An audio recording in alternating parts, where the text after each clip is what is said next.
I'm back from a spring vacation. We had spring break. I'm a parent, and my daughter was out of school for a couple of weeks, so we had to go off and spend some time and do something fun. And we did do that. We went down to Arizona, and I shot some shows down there, with some rundowns and some reviews. Hopefully you watched some of those. I reviewed Sea of Thieves on a mountain in in Phoenix, which was a very weird place to do it, but beautiful scenery, nice sunshine, got some sun on my skin, some vitamin D, climbed some red rocks in Sedona. It was incredible. But the other thing that we did on the way back, because we flew out of Seattle. I'm based in Vancouver, BC, in case you didn't know that, but we flew out of Seattle, and on the way back, we stopped in a place called Everett, Washington. And Everett, Washington is the home of Funko. And I had no idea that it was. And so I was completely floored to discover that, we went out for, we were driving back from Seattle, and we stopped in Everett to just grab a bite, and I went for a quick little walk, and I walked around, and I saw that there is this huge Funko headquarters there, and they've got it set up kind of like a Disney store or Disneyland or something, where they have all kinds of awesome sort of oversized versions of the toys that they sell that you can stand in front of. And there's my kid. She was standing in front of the Hoth scene from Star Wars. They've got kind of like a street scene from the Marvel universe, including, and I didn't take a picture of this unfortunately, but there's a little oh yeah, there he is. There's Stan Lee is selling a Funko version of Stan Lee is at the newsstand there, and Deadpool's on top of like a chimichanga truck or something like that.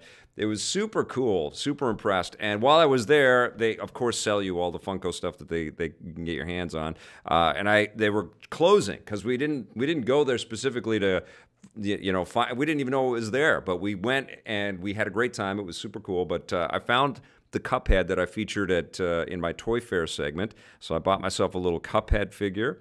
And these blew my mind, and apparently they glow in the dark, which is really cool. But I bought Tron and Sark from the very first Tron movie, and they have their old retro-style killer old costumes, which was so cool. And I'll have to figure out, this is the first time I've really had them out of the package. I took a couple of pictures with them, but now I have to figure out if they actually do glow in the dark. But that Funko store in Everett, Washington, if you're ever down there, absolutely worth going to check out. I was super impressed. But the other thing that happened this weekend, and this was something that I found out about a little while ago, and I knew that it was coming, and I said, how do I loop this thing? I know that there's a way to loop. Oh, there it is. Okay.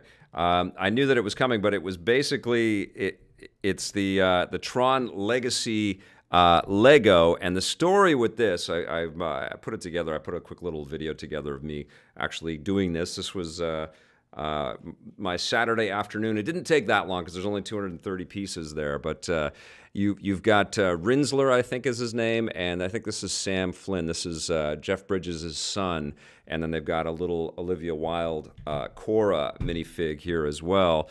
And the light can pipe through because they've got lots of translucent Lego pieces in here. But they're light cycles, man, and they even have a little sort of light ray at the back of the bikes, and they just look so cool. They have their info discs on the back of the minifigs. All three of them have them. And I can't believe that this is here. The story behind this, it's a Lego idea, and what it was a fan-constructed concept that was placed on the Lego.com website, and people voted on whether this thing would actually be made as a regular set or a real set. And enough people did that they actually made it, and you can go pick this up. It's a Lego exclusive. You only can get them in the stores or on the Lego websites. They're not sold anywhere like Amazon or anything like that. Eventually, I think they will be, but because this has been made, this certainly gets my brain thinking that maybe Disney is sort of testing the waters to see, what else they can do with Tron. I would certainly love a sequel to Tron Legacy, or sort of a new. I don't necessarily want to reboot, but I wouldn't be opposed to that either. When I was watching Ready Player One, I was thinking about Tron a lot. And I don't think Tron is actually referenced in Ready Player One. I don't remember. I'll have to watch that movie about 1,000 times before I can sort of figure out all the IP that's talked about in there, or cameos in that movie. But I don't think I don't remember seeing Tron in there, but Tron is absolutely an influential picture that matters to the video game industry and matters to movies like Ready Player One, definitely to Ernest Cline. And I asked people on Twitter whether they liked Ready Player One more than Tron. I said, I basically put that out there. And a lot of people said Ready Player One, but I was really impressed by how many people responded with the originality that Tron delivered and why that makes it a superior movie. Ready Player One's got a lot of originality, but it definitely does rely heavily on our nostalgic sort of feelings for all of these different properties that are in there.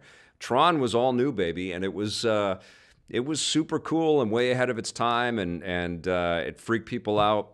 Tron Legacy was way more style over substance, but man, that's a movie that you can throw on at a party and have the soundtrack going, and it just looks amazing, floating around out there. It's an absolutely stellar flick, and I'm so psyched that I've got a couple of Tron toys, but I'm just psyched I have this super cool, super exclusive Tron Lego set. So good job, Lego. If you're watching this, my friends at Lego, more, please. More from the Tron universe. I would love a giant recognizer. That would be rad. And, maybe Flynn's Arcade or something like that.